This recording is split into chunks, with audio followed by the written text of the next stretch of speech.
第一章，英國的價值和原則。具體而言，針對永久居留權的要求 1.1 和相關的英國生活測試 1.2。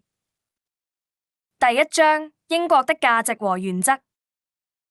引言：英國與你的承諾。英國被描述為絕佳的居住地，該國是一個現代化、繁榮的社會，擁有悠久而輝煌的歷史。其人民對世界的政治、科學、工業和文化發展都做出了至關重要的貢獻。這個國家以此為傲，歡迎新移民，他們為國家生活的多樣性和活力增添了色彩。申請永久居留權或公民身份被視為重要決定和承諾。申請人一旦提交申請，即表示同意承擔永久居留權所帶來的責任，並承諾尊重英國的法律、價值觀和傳統。優秀的公民被視為英國的寶貴財富。英國歡迎那些致力於為社會做出積極貢獻的人。核心價值和原則。英國社會從根本上建立在一些原則之上，這些原則要求所有居民都遵守、尊重和支持。這些價值觀根植於歷史和傳統之中，並受到法律、習俗和社會期望的保護。文中明確指出，英國社會絕不容忍極端主義或不寬容。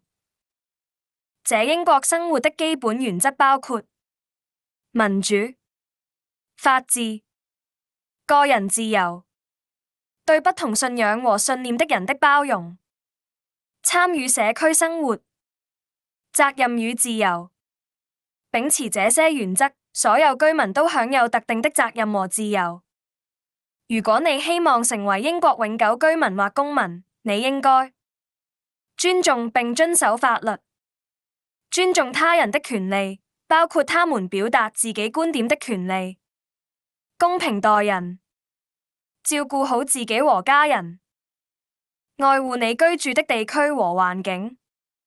作為回報，英國提供信仰和宗教自由、言論自由、免受不公平歧視、獲得公正審判的權利、參與政府選舉的權利。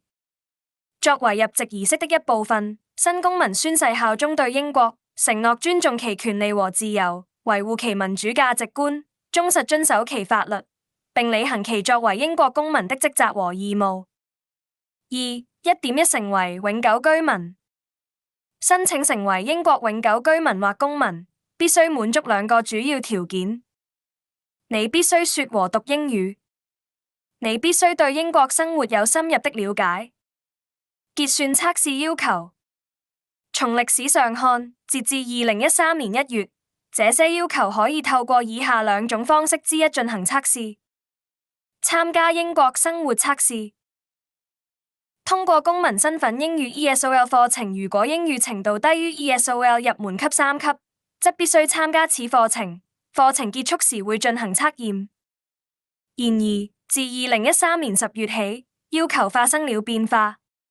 用於定居或永久居住，你必須通過英國生活常識測試和提供可接受的證據。英語口說和聽力程度達到 B1 級，符合歐洲語言共同參考架構，相當於 ESOL 入門級3級。一旦通過其中一項測試，即可申請永久居留權或公民身份。具體申請表格和所需證明資料取決於個人情況，且需繳納申請費。1.2 參加英國生活常識測試。通過英國生活常識測試這項考試至關重要，因為它是證明申請人已準備好成為英國永久居民的必要環節之一。本學習指南旨在協助考生準備考試。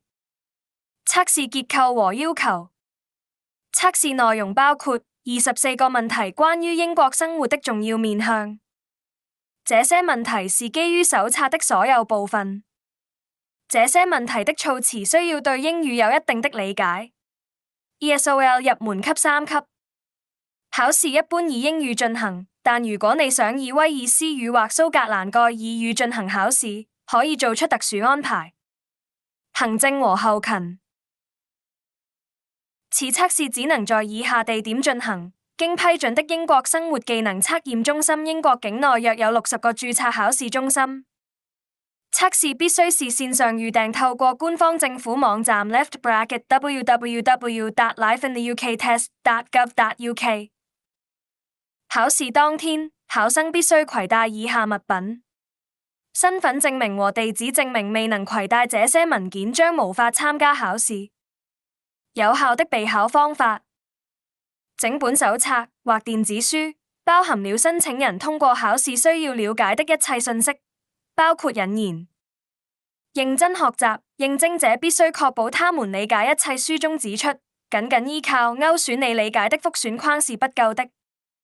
資源：詞彙表手冊末尾附有關鍵字和短語的定義。資訊來源：有關申請流程和表格的更多詳情，請訪問英國邊境管理局網站。有關 ESOL 課程的信息，請訪問 gov.uk 網站。